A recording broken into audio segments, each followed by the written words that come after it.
Well, hi, I just wanted to work a couple, actually three problems for you, just so you could see some certain situations. These are very similar to problems you will see on the test, so I'd pay very close attention. The first example is this: the absolute value of 3x minus 8 plus 5, and that's going to equal 5x plus 5.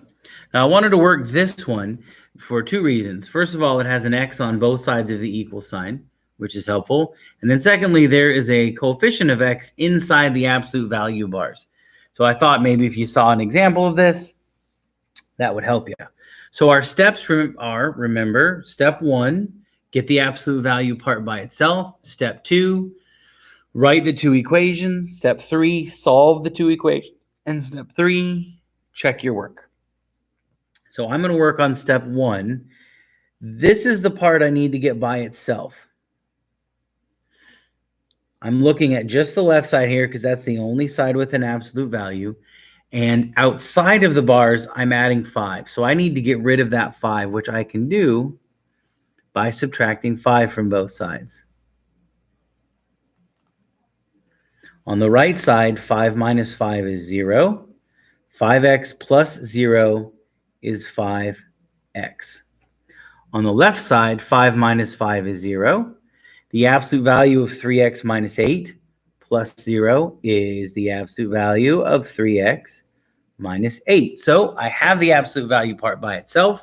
Now I can write my two equations. Remember, the first one will be just this whole thing, but without the bars.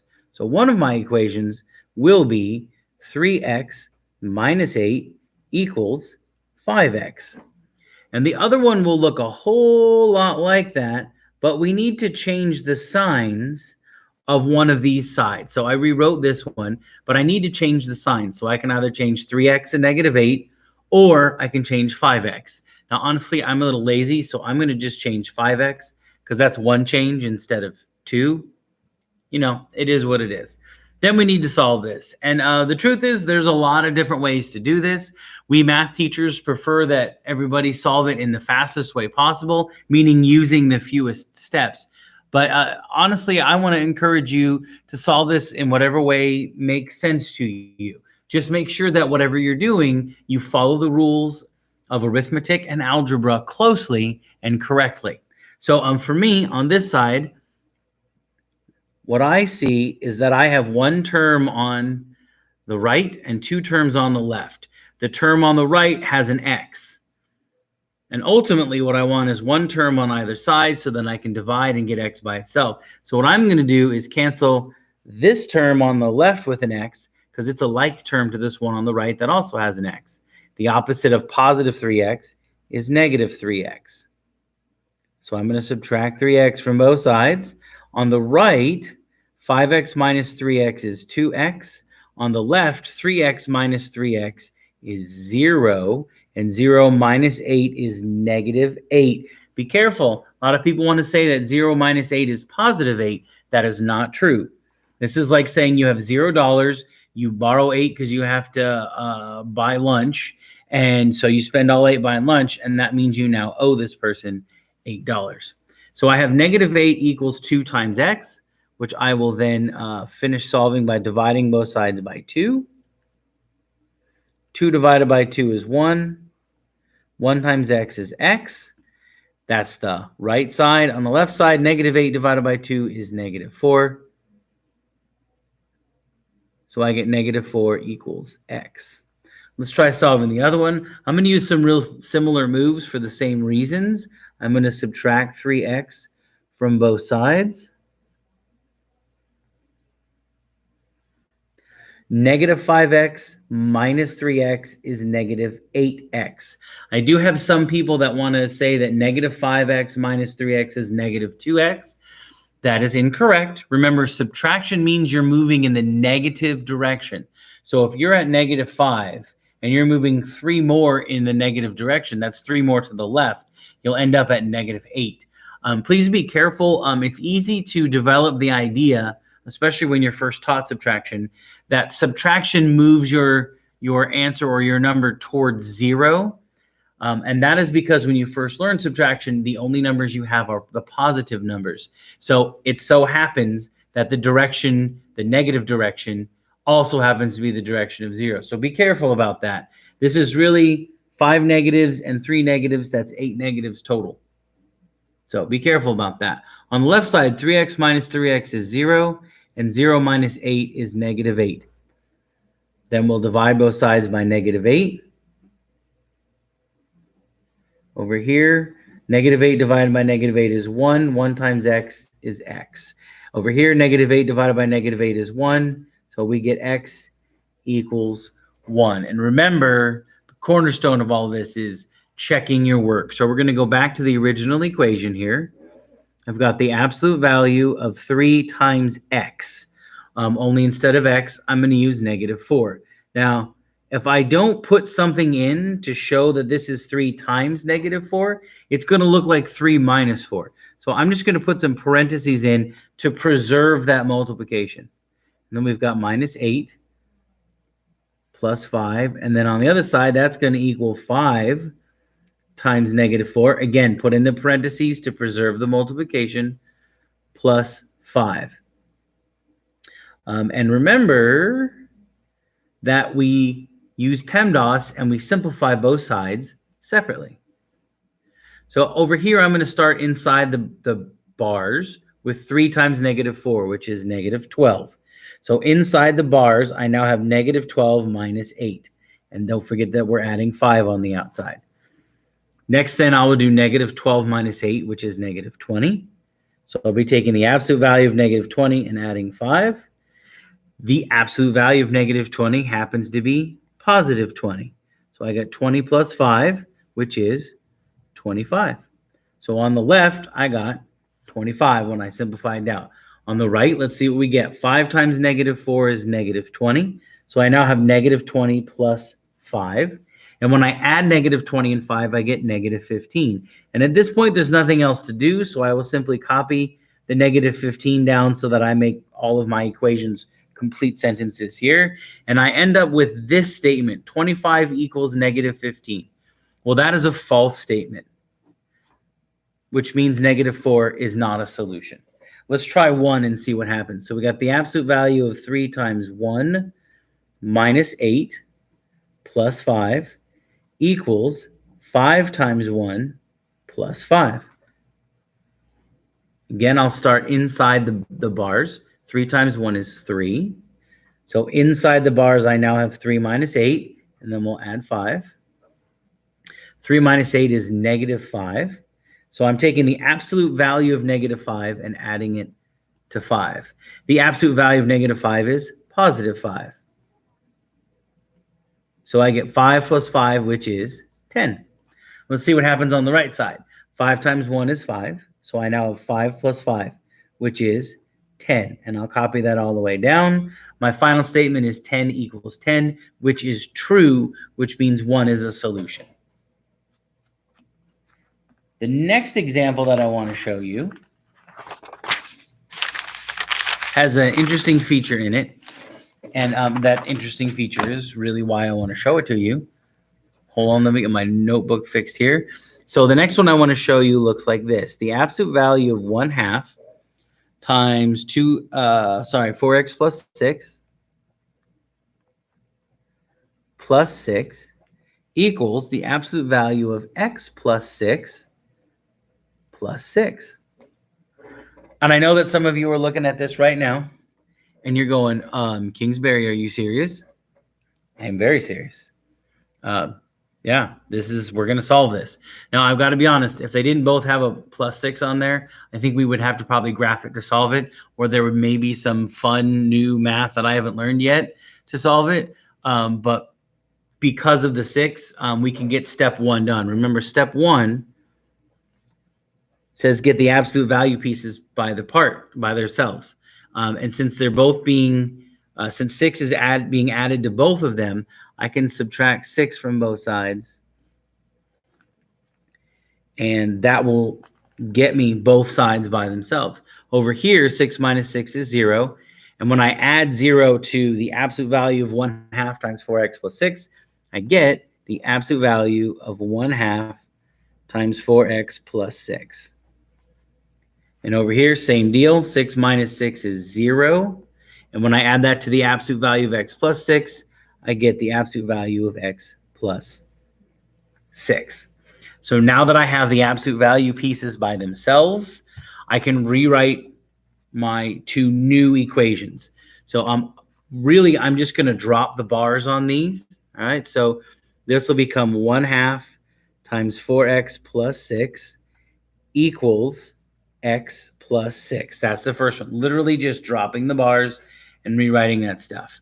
I'll do the same over here. The one difference will be that once I'm done writing, I need to make one of the sides the opposite of what it was. I need to change the signs on one of the sides. So I've got x plus 6, right? I'm going to focus on the simpler side and simply change x to negative x and plus 6 to plus negative 6, or if you want minus 6. Unfortunately, I'm using a pen where I would have just erased that x and made it a minus. Either way is fine. Now what we need to do is solve these. And again, there are many ways to do this. I'm going to select one of them, which is to distribute the 1/2 here first. So I get 2x plus 3 equals x plus 6. And at this point, you can really cancel any of these four terms. It's really your call. There's a lot of ways that you can solve this and get the right answer. My personal preference is to find the variable terms, look at their coefficients, and cancel the one that has the smallest coefficient, which in this case is just x. I like to do that because it allows me to keep my coefficient of x positive. 2x minus x is x. We bring down the plus 3, and that will equal, let's see, x minus x is 0, and 0 plus 6 is 6. And then I can subtract 3. 6 minus 3 is 3. 3 minus 3 is 0. X plus 0 is x. So I get x equals 3 as one solution. Going to do something very similar over here. Distribute the 1/2. And we get 2x plus 3 equals negative x minus 6. I just kind of rewrote that as a minus. It's just one less thing to write. Again, I'm going to cancel the smallest x coefficient, which in this case would be negative x. You do what makes sense to you. Just make sure that ultimately you end up with something with an x on one side of the equal sign and something without an x on the other side. That's ultimately your goal. And then, of course, make sure you're adding and subtracting and dividing correctly. So I'm going to add x to both sides. 2x plus x is 3x, and we'll bring down the 3. Negative x plus x is 0. 0 minus 6 is negative 6. Then I will subtract 3 from both sides. On the right, negative 6 minus 3 is negative 9. On the left, 3 minus 3 is 0, and 3x plus 0 is 3x. And then I can divide both sides by 3. On the right, negative 9 divided by 3 is negative 3. On the left, 3 divided by 3 is 1, and 1 times x is x.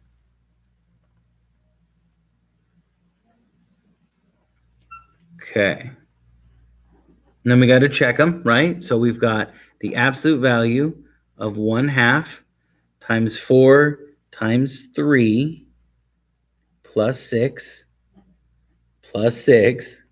equals the absolute value of 3 plus 6 plus 6. And again, we'll do each side separately. I'm going to start inside the parentheses that are inside the bar. 4 times 3 is 12. So inside the parentheses, I have 12 plus 6. We'll multiply that by 1/2 and add 6. 12 plus 6 is 18. So inside the parentheses, we have 18. We'll multiply that by 1/2 and then add 6. 1/2 of 18 is 9. So I'm now taking the absolute value of 9. And then we'll add 6. And the absolute value of 9 is 9. So we have 9 plus 6, which is 15. Let's check the other side. 3 plus 9 is 12. So I've got the absolute value of 12 plus 6. And the absolute value of 12 is 12. So I got 12 plus 6. I think that maybe I did something wrong. Oh, it's x plus 6, not x plus 9. This is 6 right there. So 3 plus 6 would be 9. Glad I caught that. And then 9 plus 6 is 15, which gives me the statement 15 equals 15, which is correct. Let's check the other side here with negative 3.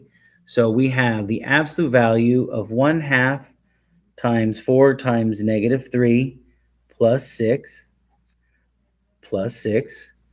equals the absolute value of negative 3 plus 6 plus 6.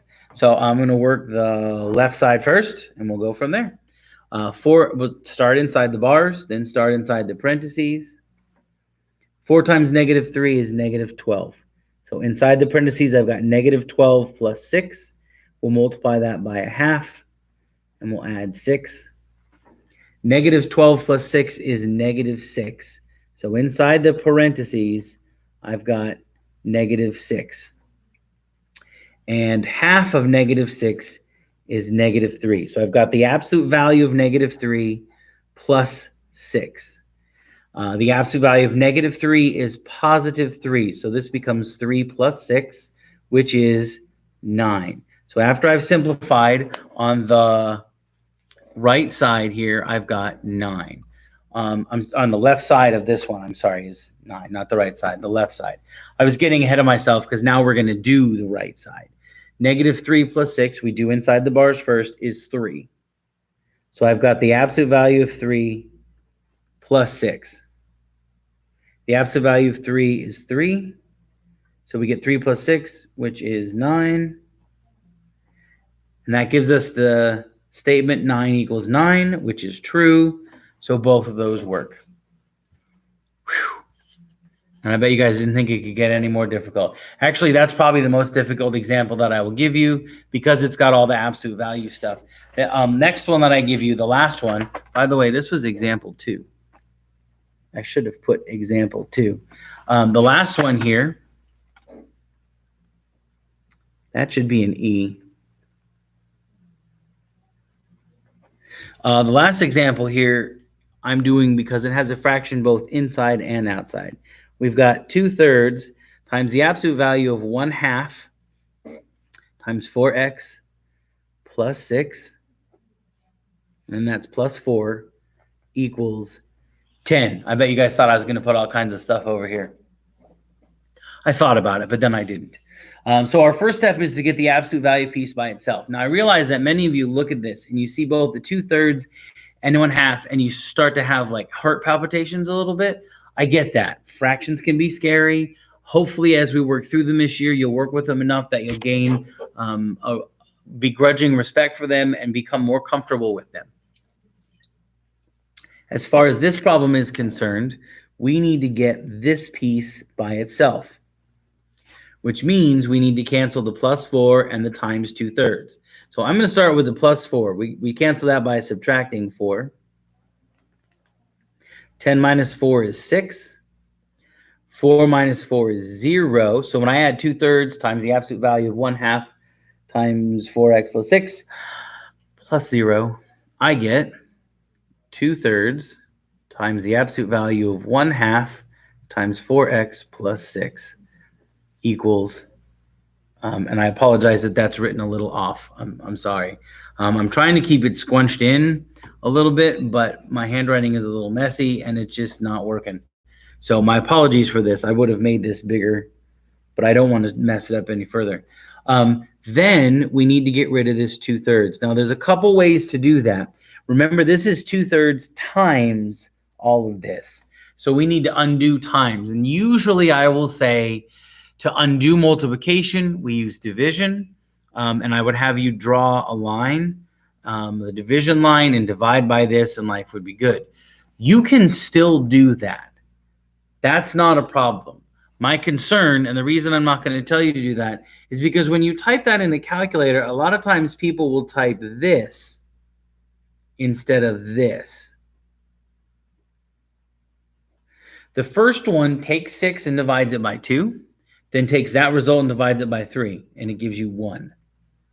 This one divides 6 by 0.666666, repeating forever, which is a very different thing. And I believe, I want to say that it ends up giving you 9. Those are very different answers. This is not the right way to do it. And I would rather you guys avoid things like that. So I'm going to show you a different way. And that is, if you'll remember, when you divide by a fraction, we can't actually do that division. Instead, we do what's called multiplying by the reciprocal. So that's what I'm going to do. The reciprocal of 2/3 is 3/2. So I will simply multiply both sides by 3/2. Now, on the left side, 2 times 3 is 6. 3 times 2 is 6. So this becomes 6 over 6, which just equals 1. So essentially, this just becomes 1. And I go 1 times the absolute value of 1/2 times 4x plus 6, which is the absolute value of 1/2 times 4x plus 6. That's exactly what I wanted it to do. Beautiful. It's the other side that we're going to have to actually do some work with. See, this is just a canceling thing. Over here, I'm going to turn 6 into 6 over 1, and that's going to allow me to do some multiplication here. Remember, multiplication of fractions is really easy. You just multiply across. 6 times 3 is 18. 1 times 2 is 2. 18 divided by 2 is 9. So I get that. My absolute value piece is by itself, and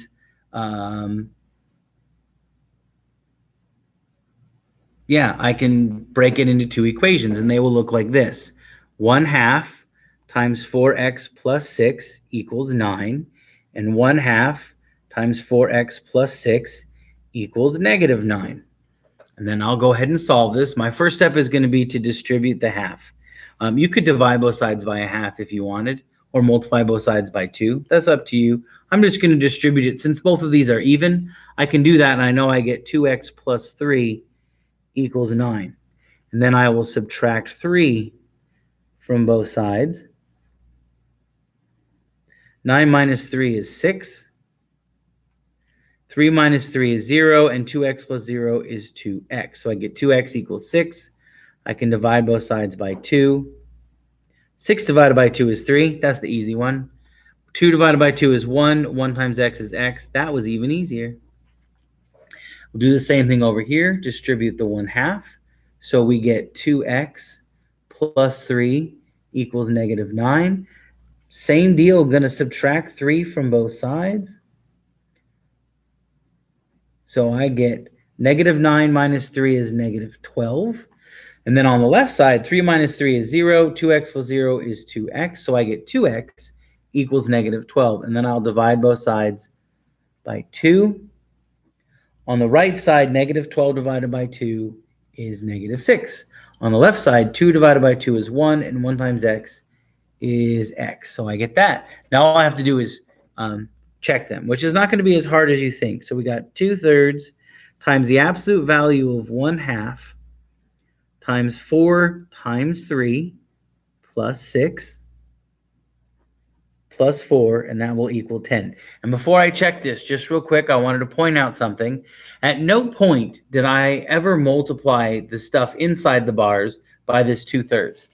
That's something a lot of people are tempted to do, because one of the tricks that we show you when we teach you to solve algebra problems is to distribute, to get rid of the parentheses. Well, these aren't parentheses. You could distribute the 1/2 if you wanted all day long. But these bars, they are not parentheses. You cannot distribute over them. It does not work that way. So we're going to start inside here. 4 times 3 is 12. So we have 12 plus 6 inside the parentheses. We will multiply that by 1/2. Then take the absolute value, multiply that by 2/3, and add 4. 12 plus 6 is 18. So we'll take half of that, take the absolute value, multiply by 2/3, and add 4. Half of 18 is 9. So we're taking the absolute value of 9, multiplying it by 2/3, and adding 4. The absolute value of 9 is positive 9. So we've got 2/3 times 9 plus 4. And I'm going to kind of do what I did up here, which you can't see, where I turned the 6 into a fraction and multiplied. I'm going to do that down here. I didn't set it up so that it looks very pretty, but I can do that. 2 times 9 is 18. 3 times 1 is 3. So I have 18/3 plus 4. And 18 divided by 3 is 6. So this becomes 6 plus 4, which is 10. That's the left side. On the right side, all I have is the number 10. So I'll simply copy that, and then let's see what my final statement is. Oh, 10 equals 10. There you go. Let's try the other one here and see what we can find really quick.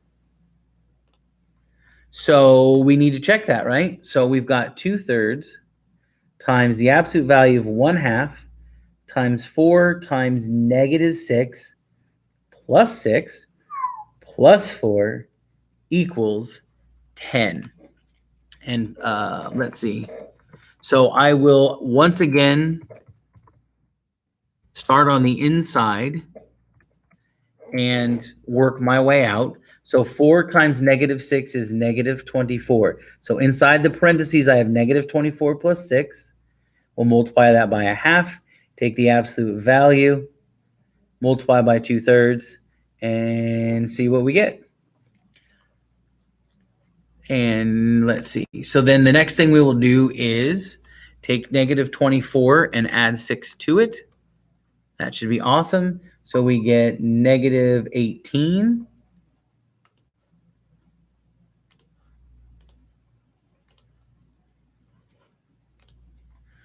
Let's see. So -18 is in the parentheses there. We'll multiply that by 1/2.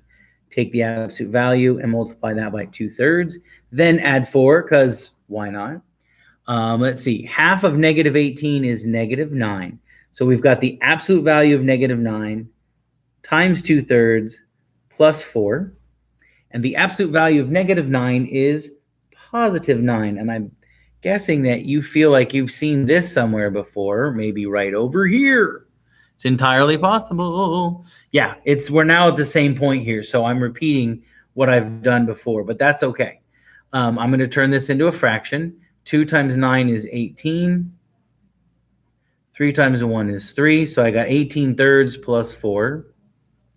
And 18 divided by 3 is 6. So this becomes 3 plus 4, which is 10. So that's my left. The left side, I got 10. On the right side, all I have is this number here, this number 10. So I'm going to just copy it all the way down. And it gives me the statement 10 equals 10, which means -6 is also a solution. So both of those guys worked. I think that's all the examples I have for you today. Good luck and study hard for the test.